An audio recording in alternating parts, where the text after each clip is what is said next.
Hello and welcome to the Health Detective Podcast by Functional Diagnostic Nutrition. We bring you interviews from people who have conquered the trickiest of health challenges using the Functional Diagnostic Nutrition philosophy and similar healing modalities. You're going to hear from experts who have been through the ringer with their health issues and yet managed to come out on the other side. You can always visit us at functionaldiagnosticnutrition.com, but for now, here is today's episode. All right, hello, my friends, and welcome back to another episode of the Health Detective Podcast by Functional Diagnostic Nutrition.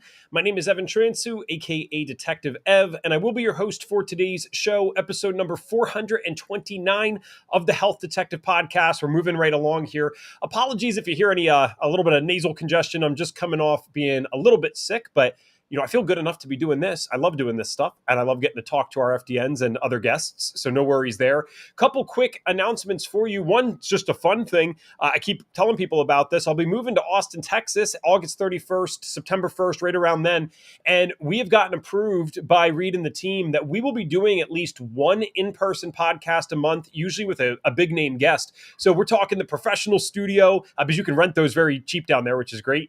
We'll be able to have the professional studio, all that kind of stuff going on. So look forward to that. What we will never change, though, because we know that you guys love this, is always 2 times a week minimum.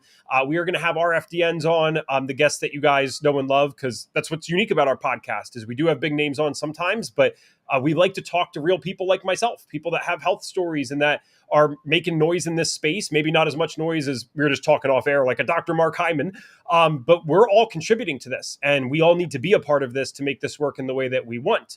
Another quick announcement is you guys can still get tickets for HICS right now. It's HICS-live.com.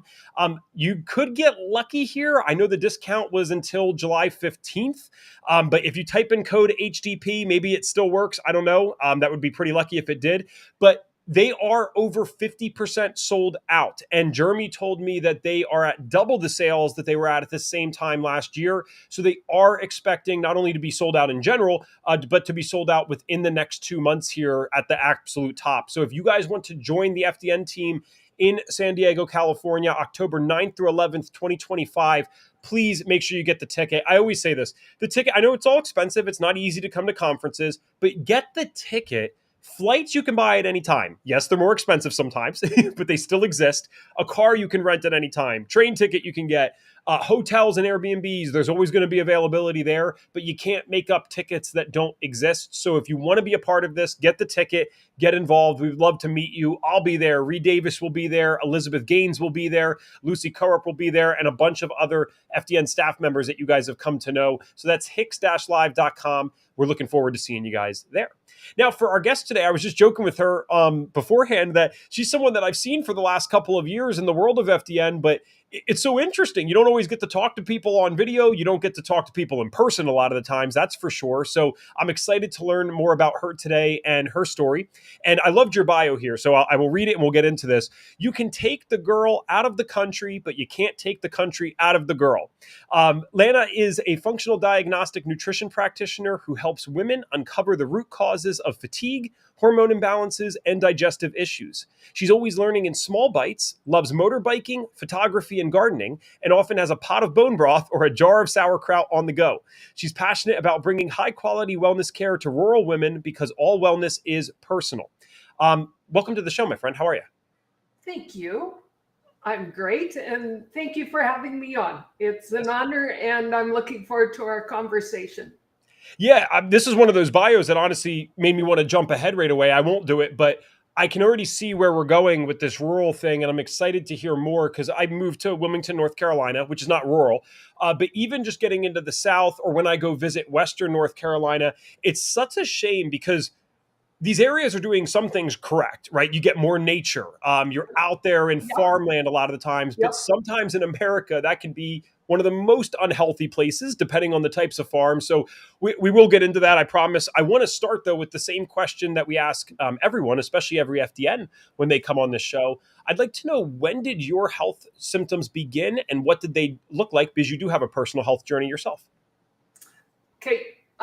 Bear with me. It's a little convoluted and it's less one holy schmackers type of moment. Okay. So and I've got notes here because I have to keep them in order of what happened, because it wasn't, as a photographer, I often say it wasn't one moment, it was a series of moments. It's in photography, 1/250th is actually a slower shutter speed when you're taking an action shot of somebody hitting a ball or a horse running or whatever. So it's a ton of little pictures that have created my story and my journey. So I was raised on a ranch or farm, central Alberta. I love the horses. I love the cattle. I did some sewing. I did the 4-H thing. Thank you very much. Gardening, not so much. Baking, not so much. Biology in school, yes, loved it. Chemistry, not so much. Let me just say this, the teacher makes the difference in all of those aspects. So things like tonsils out after one major infection, filled teeth, some acne, but the doc said when my mom took me in that food didn't matter, so just carry on and it's hormones type thing. Did the university thing, graduated, moved to a small university in Edmonton, Alberta, so a larger city for our province anyways. It's not like New York City. This ages me a little bit. I became a step aerobics instructor. Freaking loved it. I had bouts, man. I had bouts. Skin issues, so I ended up on Accutane. A root canal abscess, so I ended up on major antibiotics. Fertility issues, so my son is what I lovingly call a petri dish baby. He's IVF. Blessed to have him in my life, but that's part of that journey and part of those snapshots. Dealing with migraines, so a chiropractor, massage therapist, acupuncture on pretty much a near weekly basis, as well as looking back, it's like, oh my God, double Advil and double Robaxacet several times a day to be able to function and get through it. And it was a dental hygienist that, God bless her soul, while she's talking to me about bleeding gums, she makes a comment about a tight jaw, but not grinding my teeth. There was an aha moment, and I dealt with some stressors in my life, and I ended up with a divorce. It's okay. It's part of the journey of life. Economic stress, and I had to do something different. So I learned about IIN, Institute for Integrative Nutrition. I know there's a number of grads that have gone on to be FDN grads as well. The concept of bio-individual really resonated with me through that, 50 plus different diets. The concept of feeding, helping an Eskimo versus helping a person from the Amazon. Their diets are very different. They have to be very different. That's bio-individuality. Big word.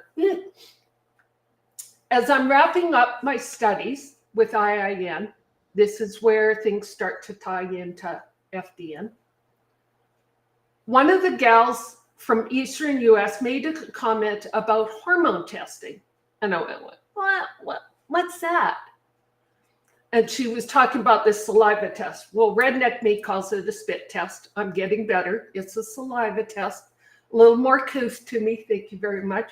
So anyways, I start digging and I find a place here in Alberta, Canada. The lab will do the testing for me. 33 days, 11 samples. I'm like, I'm all in. In part because by then I'm in my early 50s. My cycle is still pretty darn regular. My health seems to be pretty good. I'm getting lots of commentary that that's just part of perimenopause. Welcome to that, dear. And I'm like, well, yeah, sure, maybe. Falling asleep in the middle of the day, wanting to crawl under the desk and just have a quick nap. That's normal. That's part of it all. Hair falling out. Oh, that's normal. That's part of it all. I'm like, I'm not buying what the world is selling me at this point in time. So I do that test. And at the same time, I go to my medical doctor and I ask for some blood work because I want to do some comparison stuff. I'm curious about that. So she does some blood work, the lab requisition. This is another insight into Lana's personality. She missed checking one box, so I just checked it for her. Thank you very much. Before I went to the lab.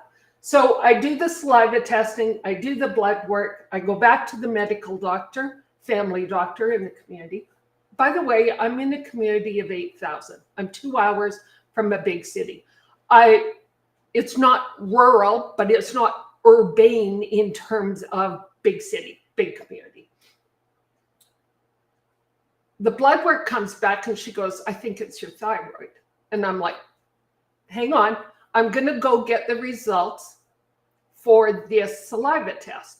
So I haul off to the city 2 hours away because I have to find a naturopath that will correlate these results for me. And he comes back and he says, he's looking at it all and he's going, oh, hormones. And then he goes, you've got adrenal fatigue. And I'm like, well, what's that? And he goes, well, that hair all falling out. And I'm like, yeah, I thought I should be dyeing it blonde instead of black because it's all over my bathroom floor. And he's like, no, that's more than just your thyroid. That's adrenal fatigue. So we started on that journey. Oh, by the way, then I get a call a week after that, after the blood work results, after picking up the saliva test results, hormone test results, and my medical doctor wants to see me. And I'm like, is there now a problem?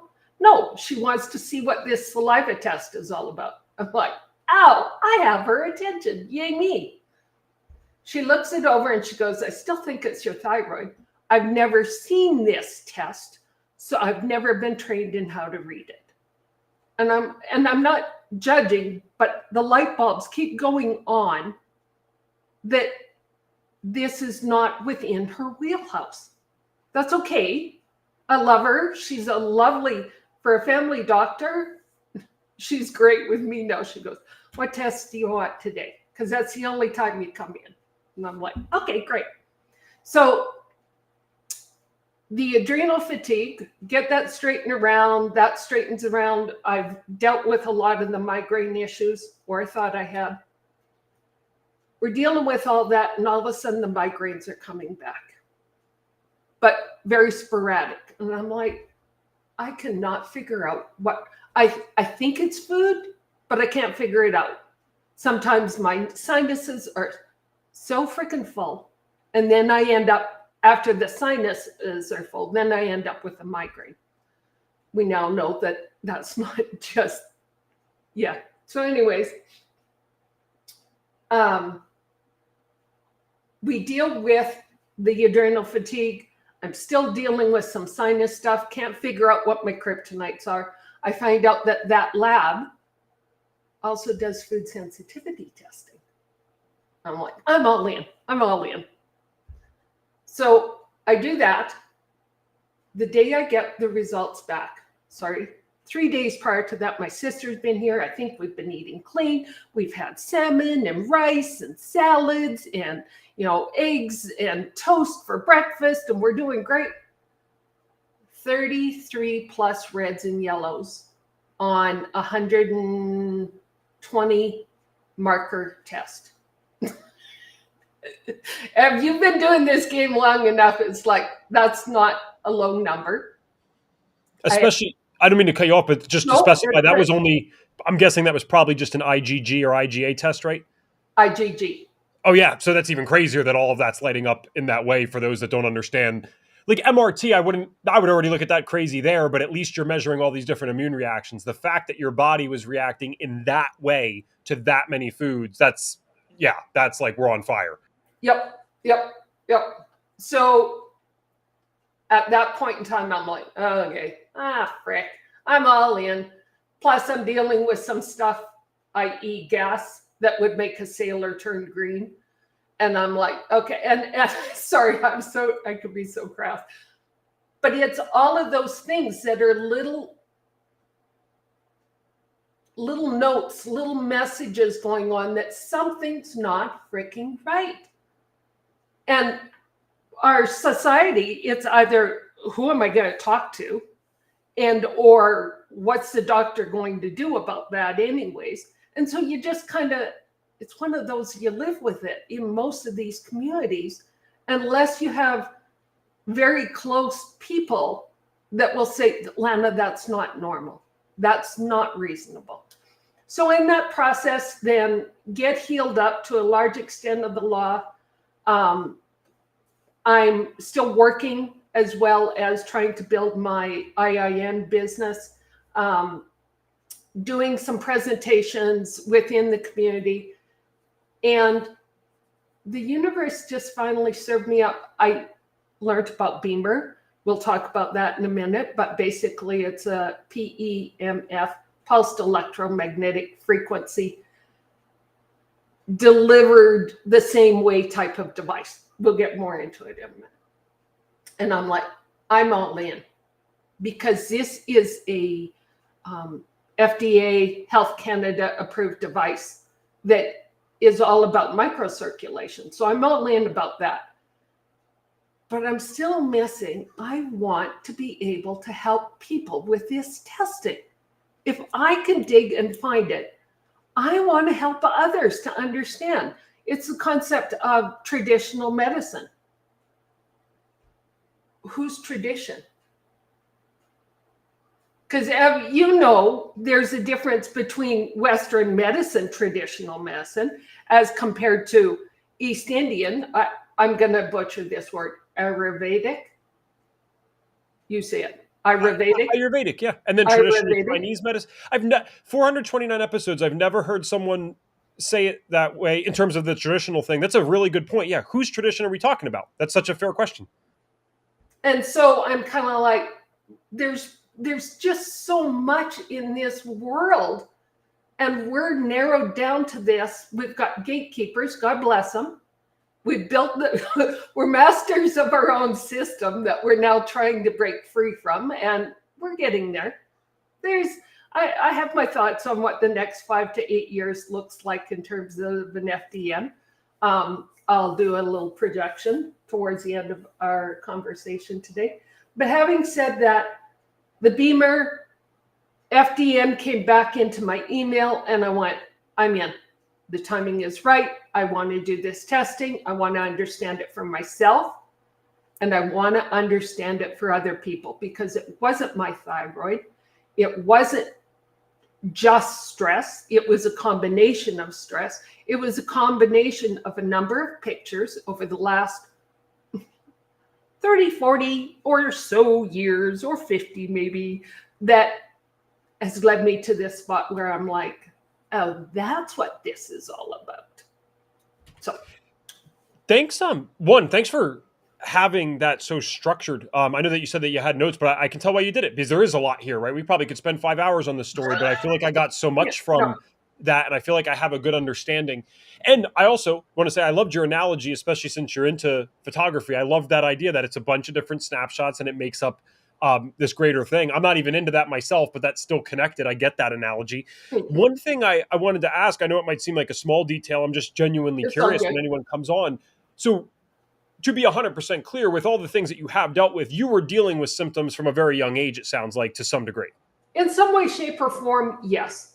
Okay. Yes. I have to wonder, looking back now.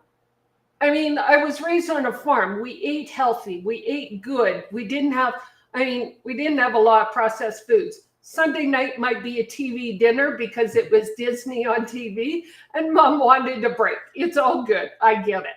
But for the most part, we were eating good, clean food. But there was still imbalances happening. Mm-hmm. Gotcha.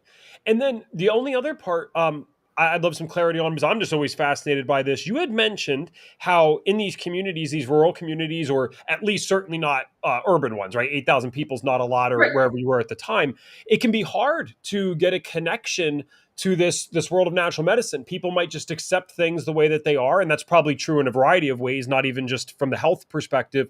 What I don't understand yet is how how did you even become open to this idea of natural medicine? I know that you looked into IIN and did that. I understand that you did the various testing with a naturopath 2 hours away and all those types of things. But like, was there a specific moment that you became more open to that, or were you always open to that way of thinking and had just exhausted a lot of the options in Western medicine?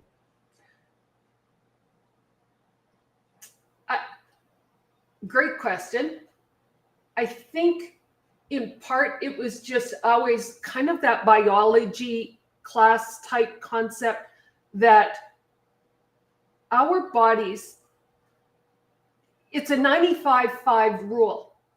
If 95% of the time disease is because of genetics and epigenetics, the environment exasperates, triggers the expression of a disease. Those little tidbits always presented that there's got to be something more.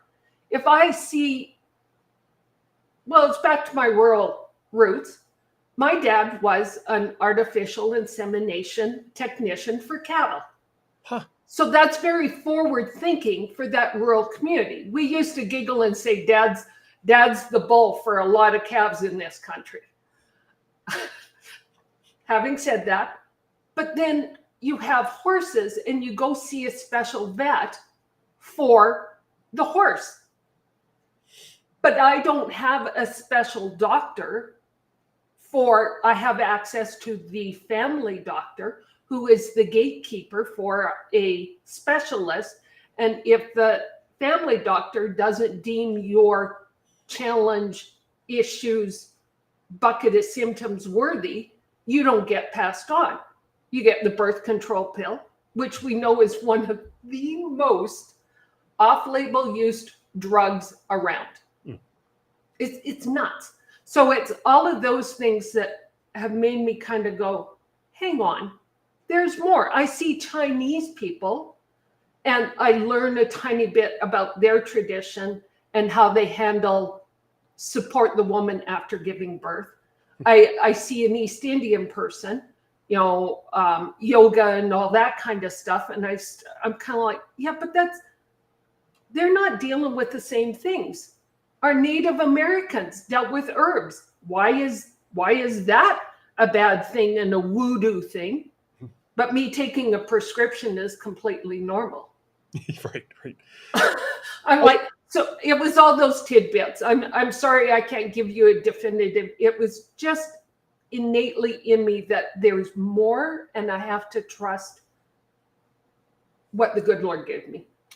Well, what's funny, I know that you, at least you said you think you didn't give me like a direct answer there, but that's actually the exact answer I was fishing for. Sorry. And the only reason I can fish for it is because after all these episodes we've done, fundamentally, it's the same thing that comes up. And I reiterate this and I try to get back to this point. Like, listen, to be clear, every now and then I'll have someone where they're like, oh yeah, my mom was super into natural medicine. That's how I got into it. Okay, fair enough. And that's great. But 90+% of the time in all these episodes, the answer has been something along the lines of what you just gave. I just knew it didn't make sense. I intuitively felt it. I had a gut feeling. People will say things like this.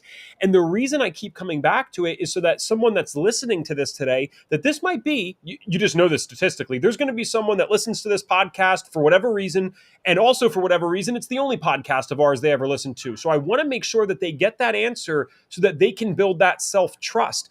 Because you did the stuff. You were going to Western medicine. So this is not an anti-Western medicine podcast either. You've made that very clear. But at a certain point, we do need to have this common sense and faith and trust in ourselves to say, I've been in your system for decades at this point. I'm not getting the results that I want. Something doesn't add up. Maybe I need to go try something else.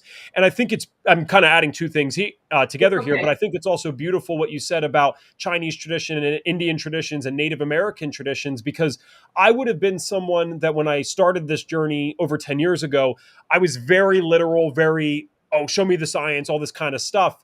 But my mind has just opened, and I've realized that there's such a beauty between this kind of intuitive ancient wisdom and the things that science is doing today. And then, most interestingly, of course, is the fact that science is validating a lot of the things that these people knew in ancient times. Which, how impressive is that? That these individuals were already able to figure some of this stuff out, and now we're just able to validate it today. It's kind of hilarious that we needed to go through all this to do it, but nonetheless. Yeah, it's kind of the long trip to Albuquerque, but we still got there, kind of thing. Yeah. Like, yeah, we're the only animal that needs, a nutritionist. And I'm not dissing nutritionists. I get why we No, need them, but like, no, you need to tell us what to eat. But our ancestors never needed to be told that. They kind of were able to figure that out. Similarly, I don't think the Native Americans were saying, okay, you know what, we're going to wake up at 11 p.m. and we're going to go do night shift on the prairie and go to bed at 7. I don't think they say that. I'm not, no. too aware of Yeah, Native American culture, but I'm going to guess that that's not a thing. So this stuff that should have just been common sense and intuitive back then, we've had to like rewrite that, get the science now, and it's like, oh yes, when you do night shift, that's pretty much terrible for everything that you could possibly imagine in your body. yeah. So yeah, anyway, moving on a little bit So good. here.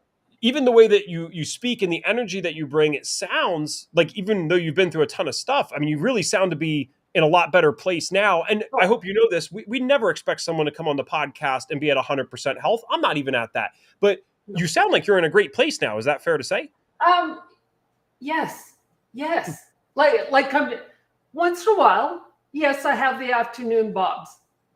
But then I stop and go, what have I eaten? What have I not eaten? Have I had my share of protein? Have I had my share of fiber? Have I gotten out? I am blessed to own my home. I'm not in an apartment. I'm not in the middle of Cement City. I am really blessed to have walkways that are lined with trees and forest. Mhm. I can get out, get some fresh air. What have I done or not done? My my sleep patterns are doing better. They're not perfect. No halos on my head. No halos on my head. I feel better about life, and I trust that this is all going to work out. I've got an 85-year-old mother and a 92-year-old father. There's longevity in my genes. I want to live quality, not quantity. I want to live quality. And if that means, because I was an old young mom, my son's 23 and I'm 60 and a tiny bit, I want to meet my grandbabies. Yeah. And I want to be able to play with them. And I want to live life full on. I got more motorbiking to do. I got more photography to do. I got more stuff to do. Mhm. Yes, I love that.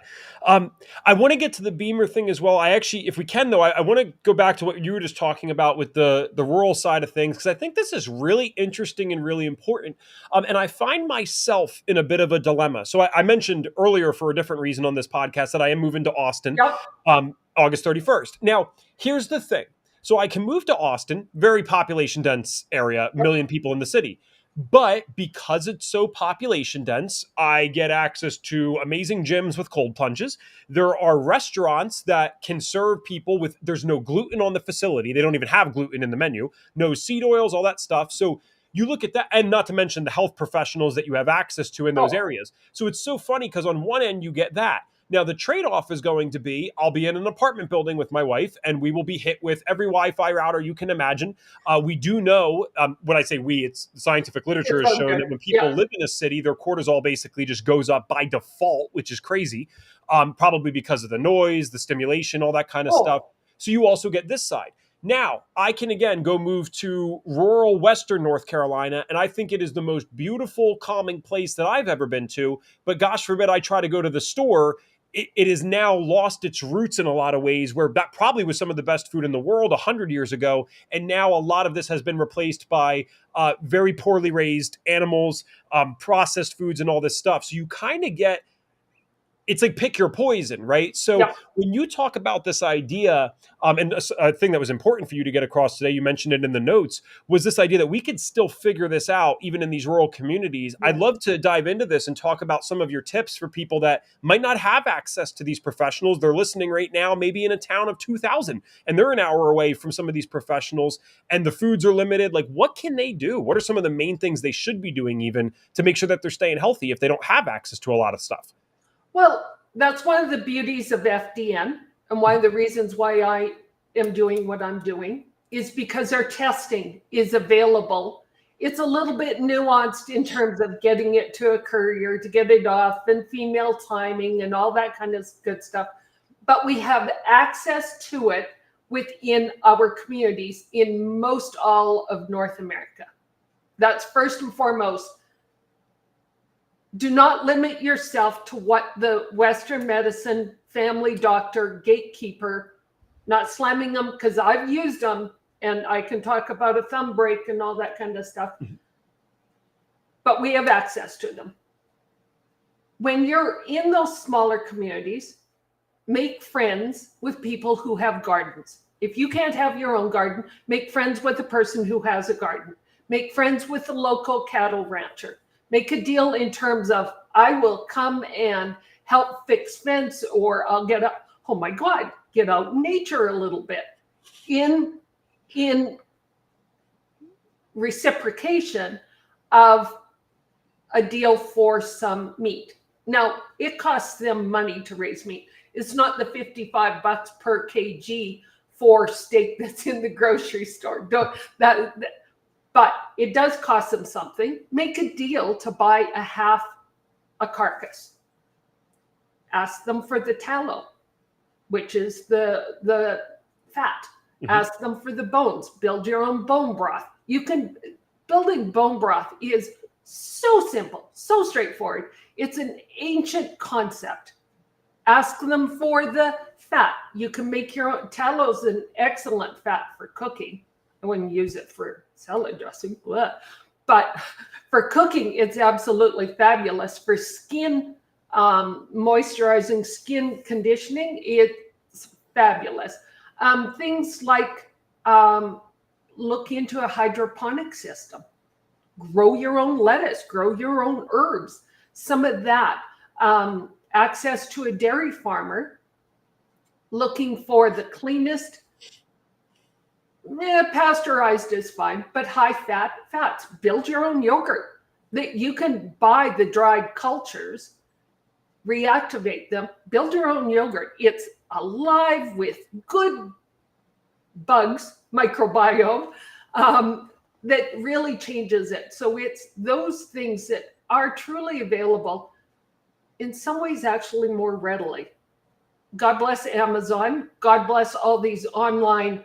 I heard here in Canada, you guys have a number of online supplement companies. There are some supplements that we're probably going to need the rest of our lives because our food is just short of it. Having said that, there's lots of wonderful food that is available in our rural communities.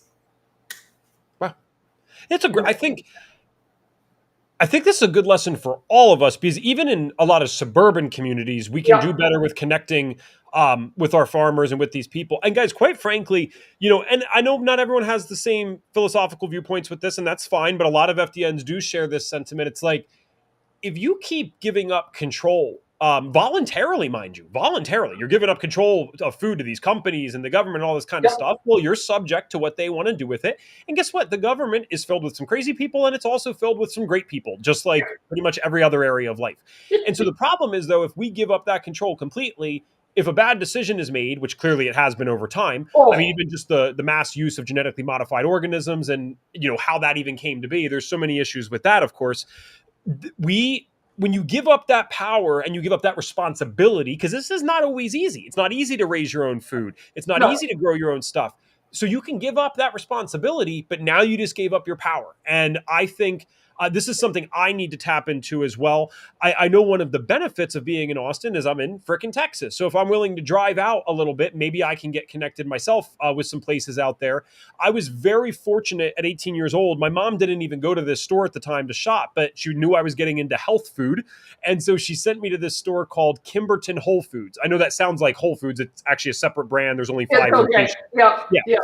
So it's not them, but Kimberton Whole Foods, the reason I loved and still buy from them when I visit home nowadays is because they basically do the version of, I think it's the best of modern convenience with this kind of ancient philosophy and principles. So what they do is they'll have all these stickers and labels in their meat section and their vegetable Yeah. sections that says grown within 100 miles. So what these managers do is they go out and actually meet the farmers, gosh forbid, right? And they're getting meat from local farms. They're getting vegetables from local farms, but giving you the convenience of putting it in a store. And I mean, I can't change this, and I know it's not going to happen overnight, but to me, I'm like, oh, that is the ideal. Hello. Did I freeze or did you freeze? Okay. Um, but that's not going to change overnight. So, and you got to go make these connections in your community if you are in a place where something as privileged as Kimberton Whole Foods doesn't exist yet. And I don't want to support the big chains if I don't have to. And they're very expensive, not to mention. That's what gives organic food a bad name, is how much money you spend at freaking real Whole Foods. It's because it's sexy, because it's fashionable, whatever. Go to the local farmers market on the Sunday afternoons or the Friday evenings or whatever. Make your connections. Learn how to preserve, how to dry. Drying is not that difficult. It doesn't take a whole bunch of equipment to do it. Yogurt maker does not take a whole bunch of equipment or expensive equipment.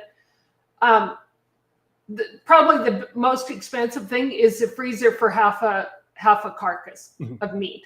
Those are kind of the expensive things. But having said that, you make deals with people and you find other little freezers. You're in an apartment, you're limited space, but there's got to be ways. Is there not a storage unit that you can plug in your freezer into? I just think outside the box. I always liken all of this stuff to, I do not have the economic equality of a pro football player or a pro hockey player or a CEO of Amazon or such, okay? I don't have that kind of cash available. Having said that, what did they do to look after their health? Now, what can I do to mimic or to replicate that same idea? How clean do I eat? What am I willing to self-process? You know, they'd hire a cook, but what can we do in terms of that self-cooking, cooking with joy, cooking with love, cooking with whole foods? What can we do and think creatively and think possibility within all of that? That's one of my favorite things that you've said so far, because I'm a former self-help junkie. I still engage with it all the time. It's just I needed it a lot more at 18 than I probably do right now. It was saving my life. But as we've used these things too much, and for those on audio, I'm just holding up my iPhone right now. It is amazing the information that we have access to, but it's also taken away our time and ability to think. And what you said, I love this. Yes, neither of us here, we could add up everyone at FDN and we don't have the wealth of, some of these CEOs or famous people, but you can still use your creative faculties that were given to you, this mind thing that's in your head, to come up with answers. I read this book, Rich Dad, Poor Dad by Robert Kiyosaki, and he's an interesting guy. I'm not saying he's perfect either. I feel like you have to disclaim everything nowadays. But he had a great line in there. And it's one of the only lines I remember from the book, actually. He said, his rich dad said, you are never allowed to say you can't afford something. You say, how can I afford it? And of course, people listening might be like, well, Ev, that's just self-help woo-woo thinking. It's like, no. If I say I can't afford it, I just guaranteed myself I'm not coming up with a solution. Yeah. If you prompt, the brain is almost like AI. You have to put a good prompt in first. So if you put into the brain, how can I afford this? And you sit with it for a second. You don't go scroll on Instagram or distract yourself with TV, but you say, how would I be able to do that? How would I be able to figure out this food and freezer thing, to your point? all of us, it's amazing what happens. The stuff that you get that just flows into your mind, like this mind is a really amazing thing. So we need to apply that with health. I love that you brought that up. Yep. The downloads, as I call them. I used Sure. to say, please write it on a mirror. And then I decided, no, that would creep me out if you wrote it on a mirror. So just give me the verbal download. Give me the thought instead. I'm good with that. Yes. I realize, oh my gosh. I mean, and don't worry, we're not at a strict time necessarily, but I want to make sure we got to the other thing that we wanted to talk about today with the PEMF stuff. I actually have a lot of ignorance around that. So I don't know if you want to explain that. And then also the product or service that you're talking about. So in part of that journey, this Beamer thing, it's bioelectric magnetic energy resonance is what Beamer stands for. It's a German, it's Swiss engineering. Just a minute, my brain is going backwards and forwards. It's German engineering, Swiss craftsmanship. It was based out of Germany. It's now well known in Germany. And I liken it to when somebody says, grab me a Kleenex, they really mean a facial tissue. But Kleenex has become the leader of the pack type thing. Beamer is that same concept, and one of the reasons why it resonated with me when I was introduced to it is it's all about microcirculation, improves up to 30%. It's not a one-hit wonder type of thing. FDA, Health Canada approved class 2 medical device, blah, blah, blah. You can find third-party arm's length research regarding arthritis, cardiovascular, diabetes, MS. Well, if you break those down and look at it from an autoimmune buckets, you've got nerves, you got the immune system, and I'm missing cardiovascular, the heart, circulation. So its efficacy over a long term is black and white proven. There's no contesting that. NASA used it regarding helping astronauts when they come back from outer space. The NFL alumni advocate for it. We've got a number of ambassadors that are more sports related. We got downhill skiers, we got snowboarders, we got these guys on pedal bikes, we've got really interesting stuff. So if we stop and think about the signal, there's different kinds of signal. Beamer's is patented, so everybody else can say, well, we're just as good as Beamer. You don't have the signal, so you're not just as good as Beamer. The science, the testing, third party, proves that we are the leader of this, but it's all about this, as friendly as the Earth's surface, magnetic resonance. So when we talk about getting out and grounding, not everybody can do that. Not everybody can do that, let alone when you're in a critical health state, what's it take to get that improvement? So that improvement in circulation means that hormones are being transported, means that nutrients, I always like it and say the food truck can get in and the dump truck can get out when you got proper circulation. So with athletes in recovery, it's freaking fabulous for that because it keeps that circulation going so that the repair happens more timely and that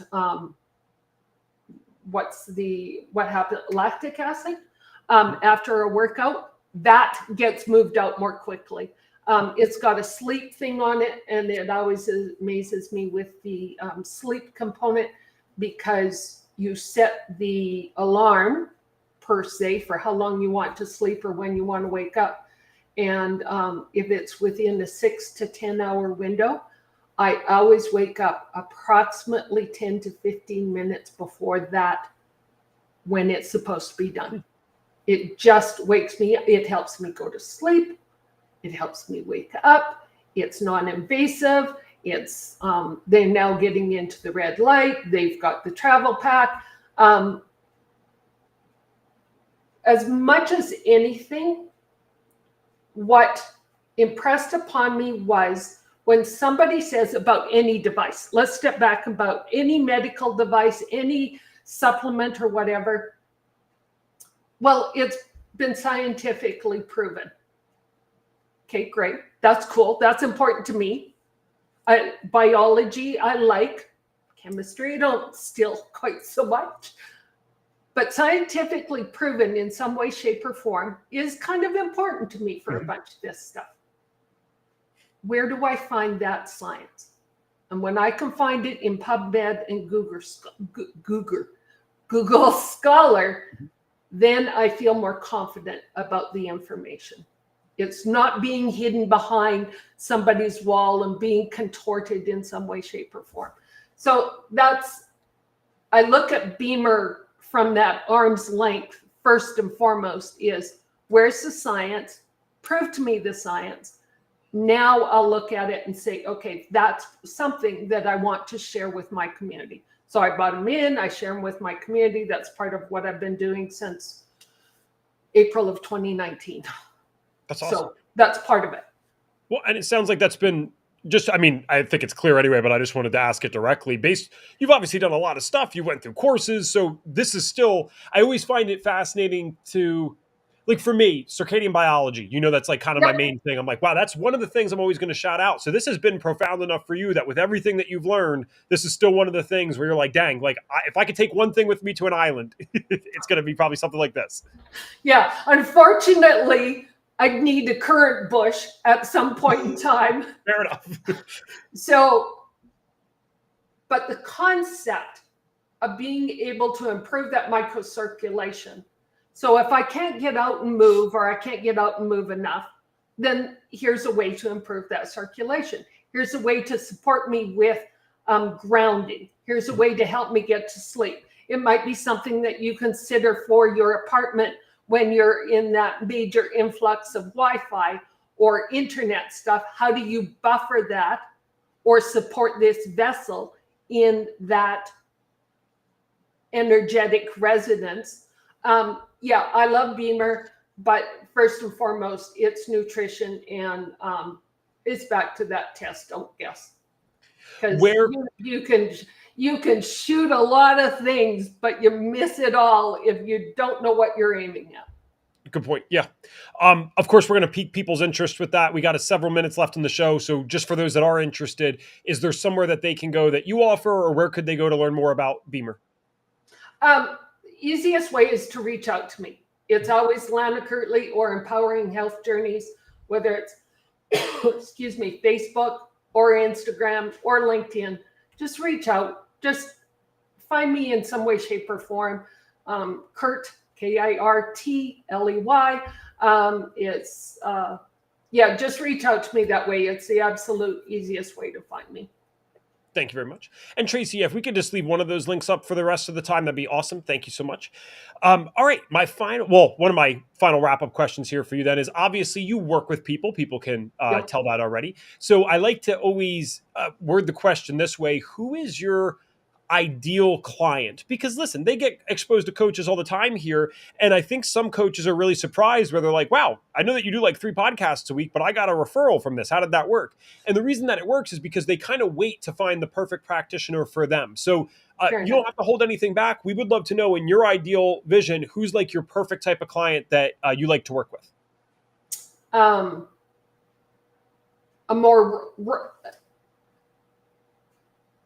I don't mind working with a city person when they have a rural concept tie to understand my analogies and such as much as anything.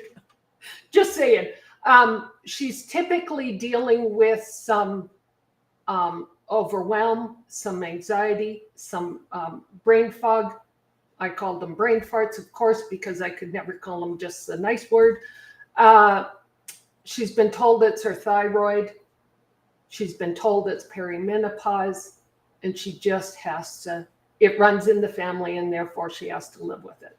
If she has an inkling of there's something more that's possible, and I wonder if it's possible for me, she is the person I want to talk to. She is the person I want to work with. That's awesome. And what would be, I'm sorry, you probably did say this before, just so we can It's put it okay. in the notes here directly. What's the website that they can find you at? I don't have a website up at this point in time. Oh, no. It'll always be Empowering Health Journeys. That resonates deep within my heart. It'll always be that phrasing. But at this point in time, Lana Kirtley, there is an Empowering Health Journeys on Facebook. Awesome. No worries. Sorry about that. No, it's all good. It's such a cool time to be alive. The amount of times that comes up on this podcast now where people have businesses and it's like, oh yeah, hit me up on Instagram. And it's like, that works. Anyway, so I hope people get that. All right. The signature question on the show. This can be kind of fascinating considering all the stuff you've been through, the things that you've learned. And it can be something with Beamer. It doesn't matter to me. I'm genuinely curious. So if we could give you a magic wand, you could wave it and you could get all of our viewers and listeners to do just one thing for their health. I'd like to know what that would be. And just so you know, because people always ask, it can be something that you get us to start doing, or you can get us to all stop doing one thing. So what is the one thing that you get us to do? First and foremost, trust that you were made beautifully and that there's a 95% chance that your body can heal from whatever challenges you're dealing with. That's first and foremost. You have to believe that there's a possibility. It's first and foremost. In terms of nutrition, understand that you can't make healthy hormones from a icky gut. You got to have gut health. We got more microbiome. I love mitochondria and learning all about that stuff. We got more bug cells within our body than we do human DNA cells.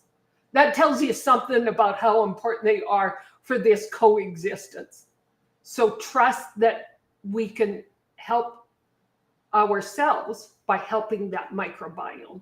The micronutrients, we can't process micronutrients with an unhealthy gut. It is what it is.